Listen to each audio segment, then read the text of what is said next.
የአርሰናል ቡድን በእርግጥ ይህን ክፍተት በደንብ ተጠቅሞበታል።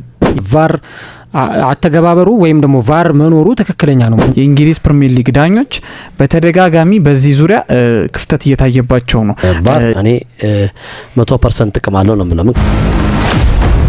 ፒች ስፖርት ዛሬ ባለን ፕሮግራማችን ላይ የምናነሳው በተለይም ደግሞ በዋነኝነት የቪዲዮ አሲስታንት ሪፈሪ ወይም ደግሞ በብዙዎቻችን በመጻረ ቃል በመናቀው ቫር በተሰኘው ጉዳይ ላይ ይሆናል ማለት ነው። እንግዲህ ፕሪሚየር ሊግ ላይ መተግበር ከጀመረ አመታት ተቆጥረዋል። በዋነኝነት ቫር ወደ ፕሪሚየር ሊጉም ሲመጣ ወደ እግር ኳሱም ሲመጣ ትልቁ የቫር አላማ ምንድነው? የዳኝነት ኢረሮችን መቀነስ ነው። ያው ስህተቶችን ሙሉ ለሙሉ ማጥፋት ባይቻልም፣ ስህተቶችን ሙሉ በሙሉ አቮይድ ማድረግ ባይቻልም ግን ስህተቶችን መቀነስ ይቻላል። የሚታዩ ስህተቶችን መቀነስ ይቻላል ከሚለው ጋር ተያይዞ የቫርን አተገባበር እንግዲህ በፕሪሚየር ሊግም በመላው ዓለም ሌሎች የአውሮፓ ሊጎች ላይም እንዲሁ ሲተገበር ተመልክተናል ማለት ነው። የባለፈው የአፍሪካ ዋንጫ ላይ የቫር አተገባበር በጣም ብዙ ችግሮች የሚነሱበት ነበረ። ደቂቃዎችን ይዘገያል፣ ረጅም ደቂቃ ይወስዳል ውሳኔ ለመወሰን። ከዛ ደግሞ ስክሪኑ ላይ ለተመልካች እንዲህ አይነቶቹ ሁኔታዎች ለማሳየት እጅግ በጣም አስቸጋሪ ይመስል ነበረ እና ቫር እንግዲህ በተለይ ደግሞ ከመጣበት ጊዜ ጀምሮ አንዳንድ ነገሮችን እያሻሻለ አንዳንድ ነገሮችን ደግሞ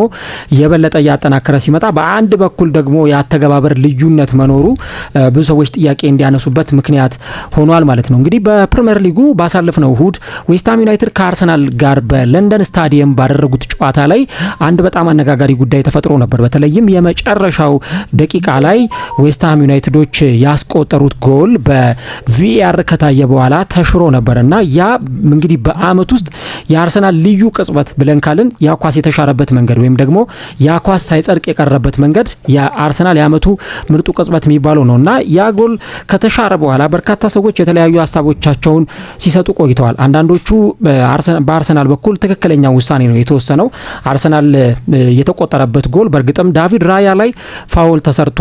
ቶዲቦ ከኋላ ግብ ጠባቂውን ሲጎትተው ነበር። ከፊት ደግሞ ተቀይሮ የገባው ፓብሎ በዳቪድ ራያ ክንድ ላይ እጁን አሳርፎ ስለነበር ጎሉ መሻሩ ትክክል ነው የሚሉ ነጥቦች ሲነሱ ነበር። ነገር ግን ወደ ኋላ ደግሞ ነገሩን በጣም ብዙ ሰዎች እየወሰዱት የተለያዩ ሀሳቦቻቸውን ሲያነሱ ነበር። በተለይ ፕሪሚየር ሊግ ላይ ብዙ አሰልጣኞች ቁጣቸውን ያሰሙበት እንዲሁ ደግሞ አንዳንድ ጨዋታዎች ላይ በጣም በግልጽ የተመለከትናቸው ግልጽ ስህተቶች ነበሩ። ለምሳሌ በፈረንጆቹ አቆጣጠር ሴፕቴምበር 2023 ቶተንሃም ከሊቨርፑል ጋር ባደረጉት ጨዋታ ላይ እንግዲህ በዛ ጨዋታ ላይ እንደምናስታውሰው ሊቨርፑል ተጫዋች በቀይ ወጥቶበት ነበረ። ዲያዝ በቃ ህጋዊ የሆነ ጎል ንጹህ ጎል አስቆጥሮ ነገር ግን ኦፍሳይድ በሚል እንግዲህ ያኳስ የተሻረበት የቫር ሞመንት በዛ ሰዓት የሊቨርፑል ደጋፊዎችን ያስቆጣ አንደኛው ጉዳይ ነበር። ከዚህ በተጨማሪ አርሰናል ከብሬንትፎርድ አርሰናል ራሱ ለዋንጫ እየተፎካከረ በነበረበት ጊዜ በፌብሩዋሪ 2023 አይቫን ቶኒ ያስቆጠራት ጎል ስትቆጠር ክሪስቲያን ኖርጋርድ በኦፍሳይድ አቋቋም ላይ ነበረ ለተጫዋቹ አሲስት ያደረገለት ተጫዋች ማለት ነውና ያኳስ መጽደቅ አልነበረበትም። አርሰናል በግልጽ ነጥብ ተቀምጧል የሚሉ መከራከሪያዎች ሲሰሙ ነበር። ከዚህም በተጨማሪ በኦክቶበር 2024 ዌስትሃም ከማንቸስተር ዩናይትድ ጋር በተደረገው ጨዋታ ላይ በተለይ የመጨረሻው ዳኒንግስ ላይ ማቲያስ ዴሊት ጥፋት ሰርቷል ተብሎ የፍጹም ቅጣት ምት የተሰጠበት መንገድ የማንቸስተር ዩናይትድ ደጋፊዎችን ያስቆጣ ነበረ። ኤሪክ ቴናግም ከዛ ሽንፈት ከሰዓታት በኋላ ነበረ መሰናበታቸው ይፋ የተደረገው። እንግዲህ ይህንን የቫርን አተገባበር ስንመለከት ቫር ልክ ነው በጣም ብዙ አይነት ችግሮችን አቅልሏል፣ ብዙ ችግሮችን ቀርፏል። በጣም የፊት ለፊት የሚታዩ በግልጽ የወጡና ምናልባት ዳኞች እንደው በቀላሉ ሊያልፏቸው የሚችሉ ስህተቶችን እንዳይታለፉ ዳኞች ያን ነገር እንዲመለከቱ እንደ አንድ ትልቅ መንገድ ሆኗል ሊባል ይችላል። ነገር ግን ደግሞ አንዱ ጋር ፌርነስ ሲኖር አንዱ ጋር ደግሞ በተቃራኒ ያንን ነገር በአድሏዊነት የመመልከት አይነት ሁኔታ ሊፈጠር ይችላል። የባለፈው የአፍሪካ ዋንጫ ፍጻሜ ሴኔጋል ከሞሮኮ ጋር ሲጫወቱ የሴኔጋል ተጫዋቾችን ያስቆጣቸው የነበረው ሜዳ ለቀው እንዲወጡ ያደረጋቸው ነገር እኛ እዛ ጋር ጎል ተቆጥሮብን ጎል አስቆጥረን ንጹህ ጎል አስቆጥረን ቫር ይታይልን እያልን ዳኛው ቫር አይታይም ይሄ ራሴ አቋም ነው ጎሉ በትክክል ኦፍሳይድ ነው ብለው ያ ጎል እንዲሻር ካደረጉ በኋላ እዛኛው ሳይድ ላይ ደግሞ የፍጹም ቅጣት ምት ሲሰጥ ቫር ይታያል ብለው ወደ ቫር መሄዳቸውና የፍጹም ቅጣት ምት መስጠታቸው ነበረ በወቅቱ የሴኔጋል ተጫዋቾችን አስቆጥቶ ሁሉም አሰልጣኙም ተጫዋቾቹም ተያይዘው ወደ መልበሻ ክፍል እንዲገቡ ያደረጋቸው። ከአመታት በፊት ብንመለከት ኡናይ ኤምሬ የአስቶን ቪላ አሰልጣኝ በፍጹም ተቀባይነት የሌለው ውሳኔ በቫር ተወስኖብናል የሚል ሀሳባቸውን ሲሰጡ ነበረ።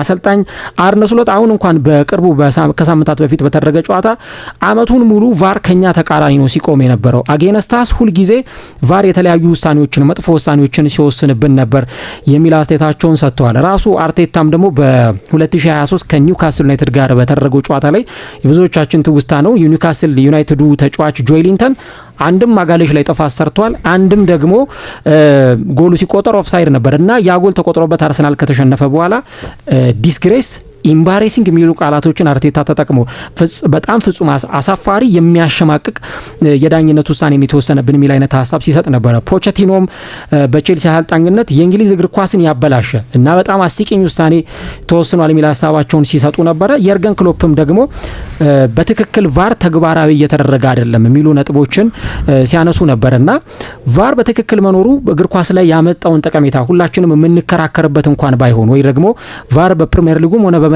ዓለም ያለውን አተገባበር ሁላችንም ጥሩ ነው ብለን ብናስብም ነገር ግን አንዱ ከአንዱ ክለብ ጋር ያለው ሁኔታ በጣም የተለያየ መሆኑና የዳኞች የእውቀት አዌርነስ ክፍተት ሊሆን ይችላል ወይ ደግሞ ሜዳ ላይ የሚወስኑት ውሳኔ በጣም ግራ የተጋባና የተወዛገበ ከመሆኑ ጋር ብዙ አይነት ሁኔታዎች እንመለከታለን። እንደውም የድምጽ ቅጂዎች ሁሉ ይወጡና ሪከርድ የተደረጉ ከቫር ዳኞች ጋር ምናምን የተደረጉ ንግግሮችን እንመለከት ነበርና አሁን ፔፕ ጓርዲዮላ እንደውም ባለፈው ስለ ዌስትሃሙ ጨዋታ ሲጠየቅ በቃ ቫር ኢንስታል አላደረገም ነበር ሁሉ የዛ ጨዋታ ላይ ሲሰራ አልነበረም የሚል ሀሳብ ሰጥቷል። አርቴታ ደግሞ በተቃራኒ እንግዲህ ከአመታት በፊት ያው ትችት ያቀረበው አሰልጣኝ አሁን ደግሞ ትክክለኛ ውሳኔ ቫር ወስኗል የሚሉ ሀሳቦችን ሲያነሳ ነበርና እኔ በቫር ላይ ቫር መኖሩ በጣም ጥሩ ነገሩ እንዳለ ቢሆንም ነገር ግን ሁሉም እኩል ክለቦች 20ም ክለቦች ፌርሊ የሚዳኙበት ነገር አለመሆኑ ዳኞች ለምሳሌ አንዳንዱ ላይ ቫር እናያለን ብለው ቫር ሄደው ያያሉ። አንዳንዱን ደግሞ ይሄ በጣም በቃ ማየት ያለባቸው ትክክለኛ ሁኔታ ላይ ቫር ለማየት ሁሉ ሲቸገሩ እንመለከታለን።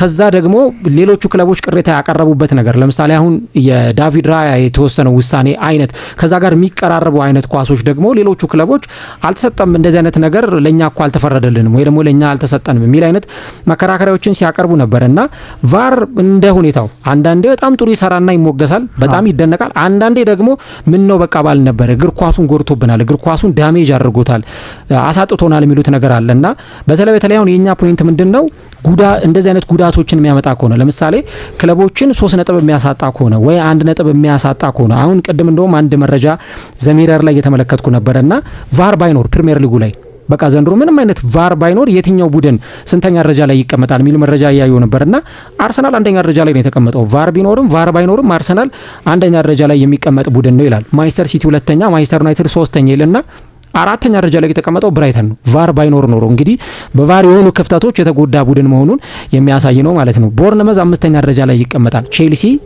10ኛ ደረጃ ላይ፣ ሊቨርፑል 7ኛ ላይ ይቀመጣልና የቫር አተገባበር በጣም ብዙ ሰዎችን የሚያጨቃጭቅ አይነት ይመስላልና እዚህ ነገር ላይ ፕሪሚየር ሊጉ ዳግም ይሄን ነገር ሪቪው ማድረግ ያለበት ይመስላል። አንዱ እስቲ ሀሳብ አንሳበት።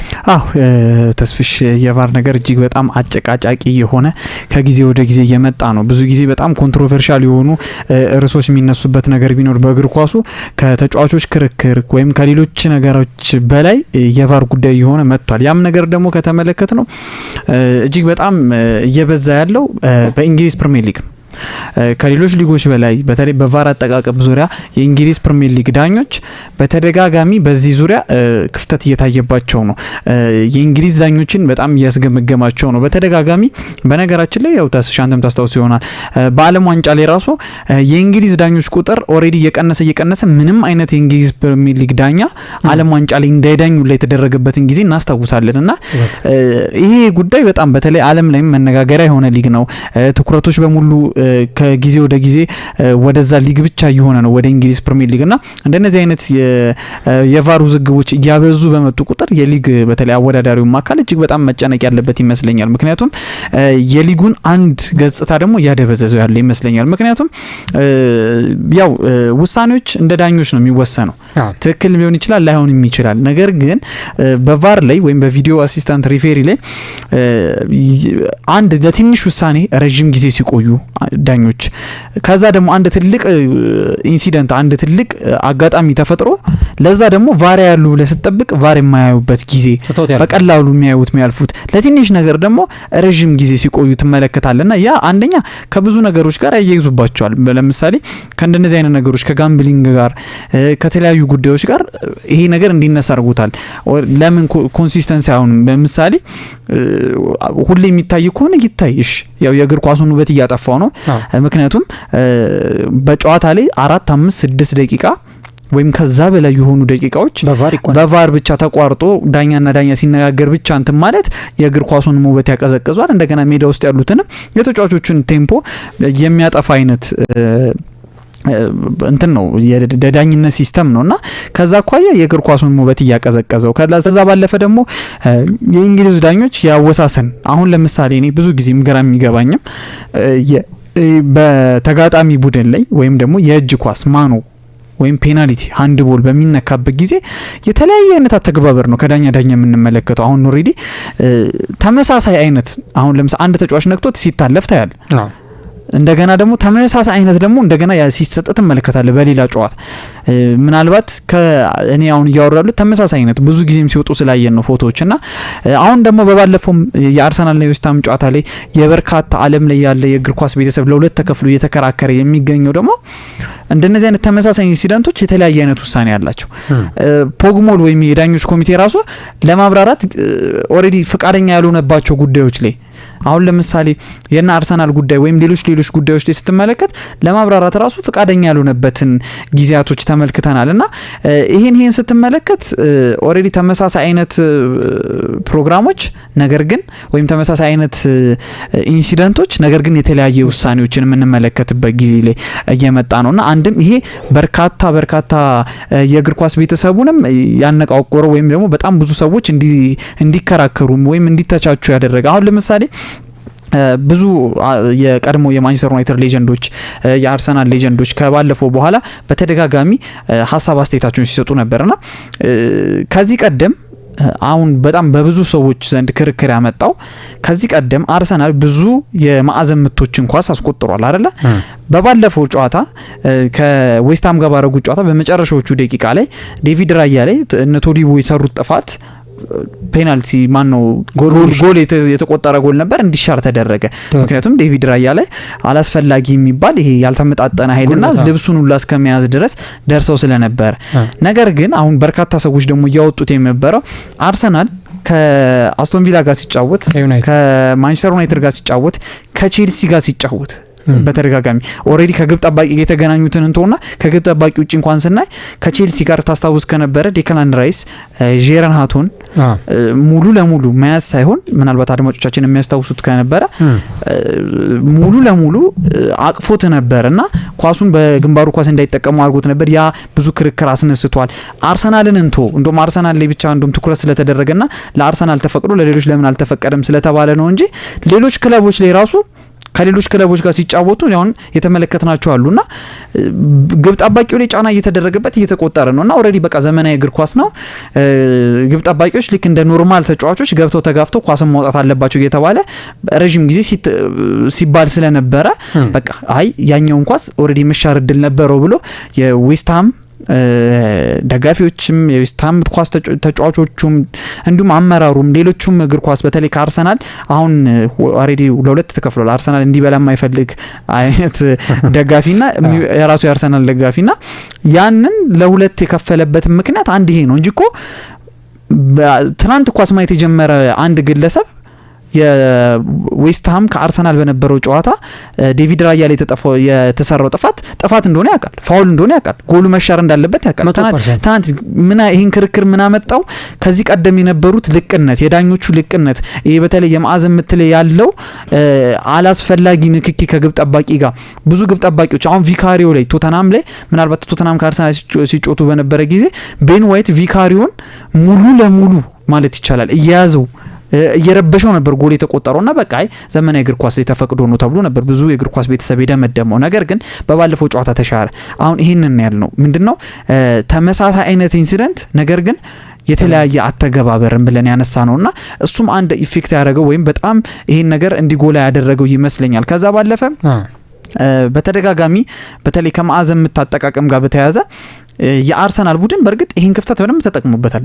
የእንግሊዝ ፕሪሚየር ሊግ የዳኞችን ክፍተት አመቱን ሙሉ እንዴት እንደተጠቀመበት ተስተውሏል አይደለ? በተደጋጋሚ አሁን ለምሳሌ እኔ ዴቪድ ራያን ከዚህ ቀደም እኔም አንተም ያሞገስ ነው ነበር። አንድም እኔ በደንብ ሳሞግሶ የነበረው ከቆሙ ኳስ ላይ ምንም አይነት ረብሻ ቢመጣበት ምንም አይነት ፕሮቮክ ቢያረጉት መጥተው ቢበጠብጡት ቢገፉት ልጁ አንድ ጠንካራ ነው፣ ሁለተኛ ፈጣን ነው። በዛ ሁሉ ትርምስ መሃል ገብቶ ኳስ ያወጣል።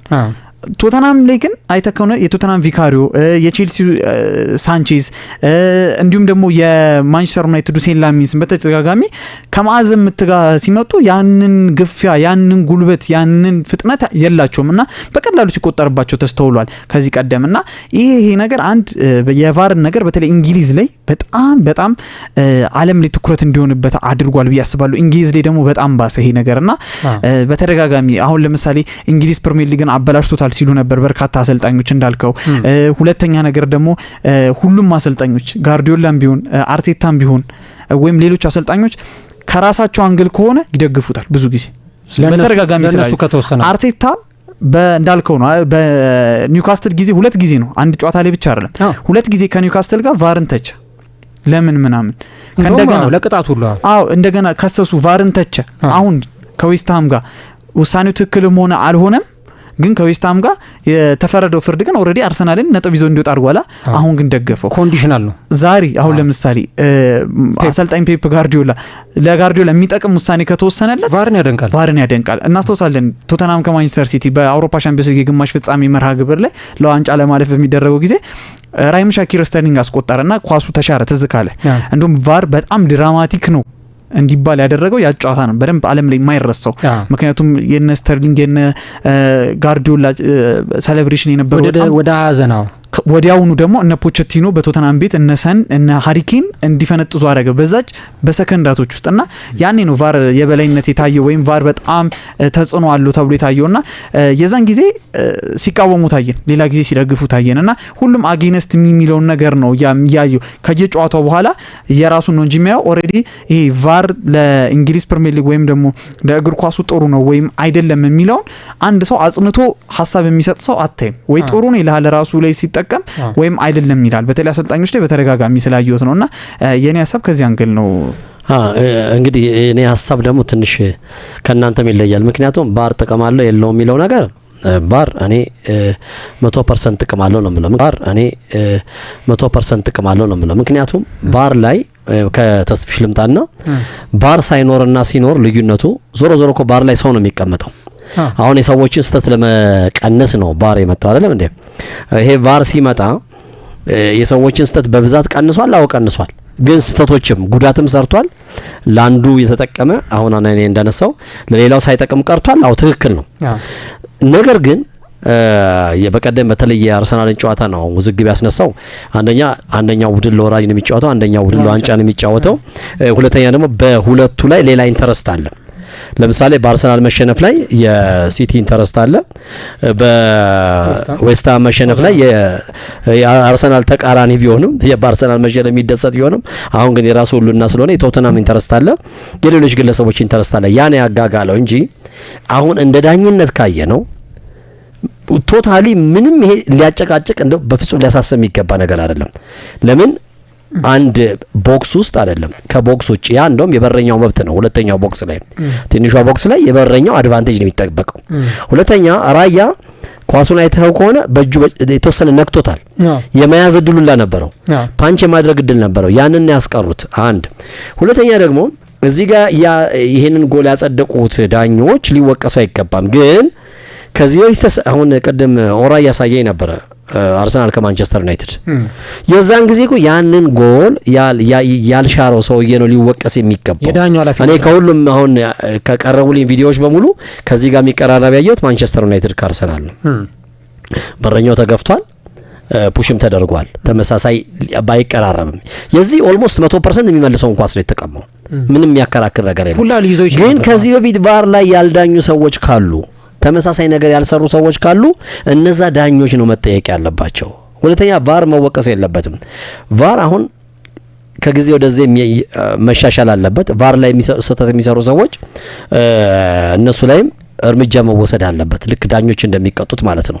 ምክንያቱም ቫር ላይ ጊዜ ያላቸው ማየት ይችላሉ። አይተህ ከሆነ አንዳንድ ጊዜ እኮ ማየት የሚገባንን ነገር ራሱ በአንድ አንግል ብቻ ሲያሳዩት እናያለን እኮ እያየ ነው። ኢንሲደንቱ ካለፈ በኋላ ግን በሌላ አንግል ያለው ሲመጣ ያናድድሃል። ይሄ ቫር ላይ ያሉ ሰዎች ቅድም አናንያ እንዳለው እኔ እንደውም በፊት ነበረ ስለሆነ አናንያ ይከራከረኝ ነው። እኔ ከጋምብሊንግ ጋር አያይዘዋለሁ። ይሄ ቁማር የጣሊያን እግር ኳስ እንዴት እንደወደቀ ካልቾፖሊ ቅሌታ ያ ቅሌት እንዴት እንደመጣ እናውቃለን። እንግሊዝ ላይም በጣም የሰለጠኑ ስለሆነ ነው እንጂ በርካታ ክለቦች ዋንጫ አጥተዋል ባለፉት 20 ዓመታት። እንደውም ይሄን ነገር የሰበሩት የማደንቃቸው ሞሪኖ ናቸው። ዳኞችን በተደጋጋሚ በመውቀስ በመተቸት እንዲቀንስ አድርገውታል። ይሄ የጋምብሊንግ ነገር ሊኖር ይችላል። ቅድም አንተ ያነሳዋል አፍሪካ ዋንጫ ላይ እንደው ከዚህ ጋር ባይገናኙ የአፍሪካ ኋላ ቀርነት እንዳለ ሆኖ ቫር ላይ ብዙ ጊዜ የተናደድንባቸው ነገሮች አሉ። ማሳየት እየተገባቸው አለማሳየት። ግን የበቀደሙ የአርሰናል ጨዋታ ዳኞቹ ወይም ደግሞ አርሰናል ይሄንን እድል በማግኘቱ ሊወቀስ አይገባም። ሊወቀሱ ከተቻለ እነዛ ከዛ በፊት ተመሳሳይ ነገሮች ገጥመው ውሳኔ ያልሰጡ ሰዎች ናቸው። ምክንያቱም ዳኛ በዛ ቅጽበትኛ እኮ ራሱ 6 7 8 አይተን ነው እኮ እርግጠኛ ምን ሆነ አይደለም እንዴ ቫር ላይ ሪፕሌይ ሲደገም ምን ነው እነዚህ ዳኞች። ዋናው ዳኛ ግን ጎል ብሎ አጽድቆ ነበር። ከኋላ ሄዶ አየው። የቆየበት ምክንያት ለምንድነው ካል ምንም ይሄ የሚያጠራጥር ነገር የለም። ጨዋታው እጅግ ወሳኝ እና የመጨረሻ በሁለት ክለቦች አይደለም በሌሎች ክለቦች እድል ላይ ሁላ የምትወስነው ነገር ስለሆነ ሰው ነህና ትፈራለህ። ዳኝነት ላይ ግን ይሄ መግባት የለበትም። ነገሩን ነው የምልህ። የጨዋታ ክብደት አለ። ዋንጫ ጨዋታም ሆነ ምንም ጥቅም የሌለው እሱ ሎጂኩን ነው አንተ የምትለው። ግን ሰው ነህ። ሰው ስለሆን የጨዋታ ክብደት እኮ አንዳንድ ጊዜ እኮ ዳኞች እዚህ አዲስ አበባ ስቴዲየም ታስታውሳላችሁ አይደል? በጣም የታወቀ ኢንተርናሽናል የምናደንቀው ዳኛ አንድ ጊዜ ስቴዲየም ውስጥ እኛ ኳስ እያየን ቅዱስ ጊዮርጊስ ከቡና ነበር የሚጫወቱት። ከዛ ወደ መልበሻ ቤት ውስጥ ግርግር ምናምን ሰው በዛ። ከዛ እኔ አላስገባ ሲሉኝ በግድ እንደምንም ብዬ ገባሁ። ስገባ ግራውንድ ላይ እዚህ ስቴዲየም ነው ማለት እሳት እየነደደ ነው ከመልበሻ ክፍል። ምንድነው ሲባል ዳኛው ይሄን ጨዋታ እንግዲህ በሰላም እንዲያልቀለት ሻማ አብርቶ ሻማውን ሳያጥፈው ሄዶ ሌላ ስዕል አያይዞ ምናምን ነው። ይሄ ብዙ ጋዜጠኞች የሚያውቁት ነው። በወቅቱ እኛ ወጥተን አረጋጋን። በጎማ ውሃ ተደርጎ ምናምን ነው የጠፋው። አንዳንድ ጊዜ ከባድ ጨዋታዎች እኮ ምን እዚህ ግብጽ አልሃሊና ዛማሌክ እኮ ሲጫወቱ እኮ ማን ነው እኚ ታዋቂው ዳኛው ጥረት የወጡት ማን ነው? ባምላክ ነው አራ አይደለም። እዚህ ጣሊያኑ ዳኛ መላጣው ኮሊና እየመጡ እኮ የሚዳኙበት ጊዜ አለ። አሁን በቀደም ያ ናስርና ያ ሊላልን ጨዋታ ማየት እንችላለን። ከአውሮፓ ነው ዳኛ የሚያመጡት። ይሄ እንደዛም መጥቶ ግን ኮሊና የተሰደቡበት ጊዜ አለ ግብጽ እንትን ላይ ማለት ነው። እንግዲህ ጠንካራ በአለማችን ላይ ጠንካራ የተባሉ ዳኛ ማለት ነው። ሰዎች ናቸው ሊሳሳቱ ይችላሉ። እኔ ግን ቫር አይጠቅም የሚለውን ነገር በጣም ብዙ በጣም በተለይ ማራዶና እኮ ዓለም ዋንጫ ላይ በእጁ አግብቷል አይደለም እንዴ? በእጁ አግብቷል። ዳኞች አላዩም ያኔ ቫር ስለሌለ። ቫር ቢሆን ያ ነገር እኮ አይጸድቅም እኮ ለእንግሊዝ ትልቅ እድል ይሰጣል። ምክንያቱም እንደዚህ ግልጽ አሁን በቀደም አርሰናል ላይ በረኛውን ከታች እጁ እየተጎተተ ነው። እንደውም አይተው ከሆነ ከታች ከላይ የተጎተተው ነው እንጂ ከታች ልብሱ የተጎተተው አላሳዩም ቫሮች። ቫሮች ላይ ይሄ ድክመት አለ። ምናልባት ዳኛው ያንን ጎል አጽድቆት ቢሆን ኖሮ ይሄም ሌላ አወዛጋቢ ነገር ነው የሚመጣው። ቫር ላይ ያሉትን ሰዎች ማብቃት ነው እንጂ ቫር መኖሩ ለእግር ኳሱ አንደኛ ረጅም ሰዓት የማይቆዩበትን ነገር መፍጠር እንዳለው አናንያ ኳሱን ስለሚያዝግ ማለት ነው እንጂ አሁን ይሄ የመጨረሻው አካባቢ ስለሆነ አርሰናል ዋንጫ ሊበላ ስለሆነ አርሰናል እንዳልኩ እዛ አሁን አንድ ቡድን ወደ ዋንጫ ሲገሰግስ እዚህም 11 ክለቦች ከዛ ጋር ተቃራኒ እንደሚቆሙ ሁሉ በቃ የቀድሞ ተጫዋቾች ኢንተረስት ያላቸው ናቸው በብዛት። ኔጌቲቭ አሁን ደግሞ እየወጣ ያለው ምንድነው ሃርድ ዌቭ ብቻ ናቸው ዳኞችን ወክለው ትክክል ነው ያሉት።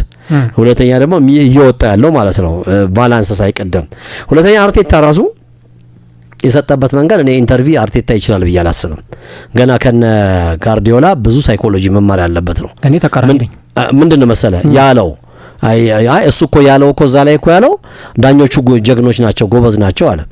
ይሄ ማለት ትርጉም ስትተረጉመው እንዴት ነው አጨቃጫቂ ነው ላያሰጥም ይችል ነበር እያለ ነው ማለት ነው። አንዳንድ ጊዜ አድቫንቴጅ መጠቀም አለ። በአንተ ላይ የሚመጣውን ጫና መቀነስ መቻል አለብህ። እርግጠኛ ነኝ ይሄ ነገር አዘ ሪቨርስ ሆኖ ጋርዲዮላ ላይ ቢሆን ኖሮ የደረሰው ምን እንደሚል እናውቀዋለን። የሚያጨቃጭቅ ነገር አይደለም ምናምን ብሎ ነው የሚዘጋው ያለው ማለት ነው። ስለዚህ እኔ ቫር ያስፈልጋል። ግን አሁንም እየተሳሳቱ ያሉት ቫሩ ሳይሆን ሰዎች ናቸው። ቫር የመጣው የሰዎችን ስህተት ለመቀነስ ነው። ብዙ ዓለም ዋንጫ እኮ አይተናል እኛ እነ ካሜሮን ላይ ዓለም ዋንጫ ላይ ግብ ሲሰራ አይተናል እኮ አላስፈላጊ ሽንፈት ሲቀምሱ አይተናል። ጥቁሮች በጥቁርነታቸው ዓለም ዋንጫ ላይ ሲበደሉላ አይተናል። ያ ቫር ቢኖር ኖሮ ምናልባት አሁን ካለን ታሪክ ፎር ላይ እንኳን ሞሮኮ መታ ገብታ ሳይተናለች እስከ ዋንጫ መድረስ እንደርስ ነበር። የኢትዮጵያ ብሔራዊ ቡድን እዚያ አይተናል ናይጄሪያ ጋራ ምናልባት እሱም ጎል ቢገባ መልስ ጨዋታ ሀገራቸው ስለሆነ ሊያሸንፉን ይችላሉ ናይጄሪያ በል እንጂ የገባ ጎል ተሽሮበታል። ግልጽ ጎል። አዎ እና እንዲህ አይነት ነገሮች ስላሉ ቫር ይጠቅማል። ግን አሁን እኔ ቪዲዮዎች እያመጣህ ወደ ኋላ የቫር ተመሳሳይ ስህተት አለው ብትል እኔ ያሳመነኝ ከመጣው ምናልባት ማንቸስተር ዩናይትድ ከአርሰናል አሁን ቀድሞ ሆራ ካሳየ ቪዲዮዎች ሌሎቹ ግን አይተህ ከሆነ ቅጣት እኮ ከቦክስ ውጭም ቦክስ ላይም ሲሰጥ አንተ ኳሱን ቀድመ መተህ ልጁን ብትመታው ኳሱን ቀድመህ አግኝተሃል ተብለህ ፋውል ላይ ሰጥብህ ይችላል አይደለም እንዴ? ከኳሱ በፊት እግሩን ከመታኸው ግን እሱ ኳሱን ፔናልቲም ሊሰጥ ይችላል፣ ቅጣትም ሊሰጥ ይችላል፣ ካርድም ልታይ ትችላለህ። አሁን ይሄ ግን ኳሱን ሙሉ ለሙሉ ምንም ይሄ አያሰጥም ተብሎ ሊያከራክር የሚችል ነገር አይደለም። ምናልባት አናኒያም ሌሎችም መረጃዎች ላይ እንደወጡት ከዚህ በፊት ቫር ላይ ወጥ ውሳኔ እሱን የምደግፋለሁ። ወጥ ውሳኔ አልነበረም፣ ተሰርቷል። ለአርሰናል ብቻ ነው ወይ አድቫንቴጅ ያገኘው? ሌሎች ክለቦችም አድቫንቴጅ አግኝተዋል። ይሄ ሰዎቹ ማብቃት ቫር ላይ ያሉ ሰዎችን እርምጃ ቅጣት ወስደህ ማስተካከል ነው የሚመስለኝ። እኔ እንደዛ ነው። ተመሳሳይ ነው የቫር አተገባበሩ ወይም ደግሞ ቫር መኖሩ ትክክለኛ ነው። ምንም የሚያጠያይቅ አይደለም። ብዙ ስህተቶችን አቮይድ አድርጓል ወይም ደግሞ መቀነስ ችሏል። ነገር ግን የሁላችንም ጥያቄ ምንድነው በየስታዲየሙ ላይ እኔ እንደውም ረጅም ሰዓት የሚቆዩት ካለውም ጫና ጋር የሚገናኝ መስሎ አይታየኝም። በተለያየ አንግል ነው የሚያዩት እዛ ቫር ላይ ያሉ ሰዎች በተለያየ አንግል። አሁን ለዳኛ የሚተው ውሳኔ አለ። በቃ ያዩትና ምንም በቃ መረዳት ሲያቀታቸው በቃ ራስ ወስን ሂድና ይሉታል። መጨረሻ ነው ሄዶ ራሱ አይቶ ወስኖ መጨረሻ ላይ ግን የዛን ቀኑን ግን መጥራት ራሱ አልነበረባቸው። የሚያስጠራም ነገር አይደለም። ምክንያቱም ራሱ የበረኛው ቦክስ የሚባል ቦታ አለ እኮ ንክኪ ራሱ ኳስ ማስጣል ምናምን የማትችልበት መጋፋት የማትችልበት ቦታ ነው።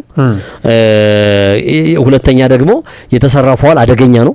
በአንድ ሳይድ አይደለም በሁለት ራሳቸው መጥራት ራሱ ሳይጠሩ መሰረዝ ይችሉ ነበር። እንዳልኩ ቅድም የጨዋታው ክብደት ነው። የጨዋታው ክብደት ቫር ላይ ያሉትንም አስጨንቋል። ዳኞቹን አስጨንቋቸው ሳይሆን በቫር ላይ አንዱ ዳኛ ሙሉ ለሙሉ ቫር ላይ ፋውል ነው አለ። አንደኛው ደግሞ ፋውል አይደለም ማለት አለመስማማት መጣ። ከዛ እንደ ሶስተኛ ሰው ናሉት የመሃል ዳኛው በቃ ራሱ እንዲወስ ሄደ። የንግግሩም አሁን ይፋ ስለወጣ እየተነጋገሩ ስለሚሰማ ማለት ናሉት መጣ። ከዛ እዛ ኦንፊልድ ሜዳ ላይ የነበረው ዲሲሽን ጎል ነበር አይደል ያለው። ሲያየው ግን አይደለም። ከዛ በኋላ ሻረው።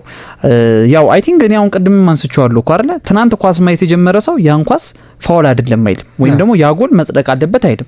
በቃ እንኳን አይደለም የእግር ኳሱ ቤተሰብ ማንም ያንን ራያ ላይ ፋውል አልተሰራም ወይም ደግሞ ያ ጎል መጽደቅ አለበት አይልም። ነገር ግን የእግር ኳስ ቤተሰቡን ለሁለት ከፍሎ ሲያከራክር የቆየው ግን አሁን ካንተ እንዳልከው ዳኞቹም እዛ ተከራክረው ከሆነ እኮ ሌላው ሰው ቢከራከር ምንም አይደንቅህም።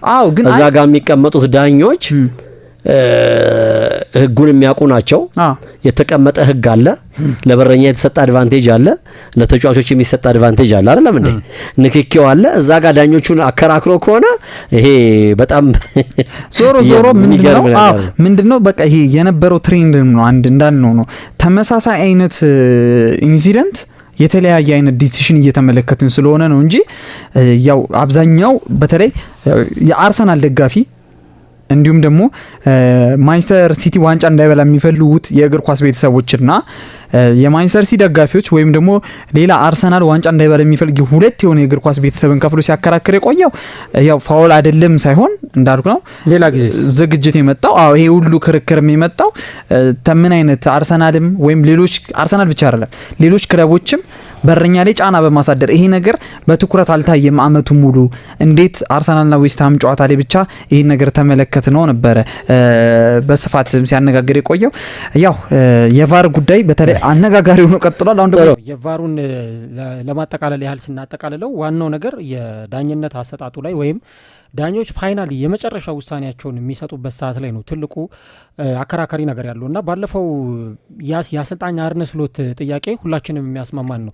ዩናይትድ ሊቨርፑል ከክሪስታል ፓላስ ሲጫወት ፓላሶች ጎል ከማስቆጠራቸው በፊት የሊቨርፑል ግብ ጠባቂ ውድማን እግሩን በቃ ይሄ ብሽሽቱን ይዞ ወድቋል በቃ እና ፊሽካ ይነፋልኝ ብሎ መሬት ላይ ወድቆ ፓላሶች ተጫወቱ፣ ጎል አገቡ እና አርነ ስሎት ጥያቄ ነበረ። ከዛ ልክ የዩናይትድ ጨዋታ ላይ የዩናይትድ ግብ ጠባቂ ሲወድቅ የዩናይትድ ተጫዋቾች ሲወድቁ ሁሉ ፊሽካ ይነፋ ነበር እና ባለፈው ጨዋታ ላይ የተወሰነው ውሳኔ አሁን አለመደገሙ ደግሞ ሌላ ክርክር ነው የሚል አይነት ሀሳብ ሲያነሱ ነበርና ቫር በእንደዚህ አይነት መንገድ ኢቭን የሼሽኮ ጎል ራሱ ሲቆጠር በእጅ የተቆጠረ ጎል ነው የሚል አይነት ብዙ ጥያቄ ሲነሳ ነበረ።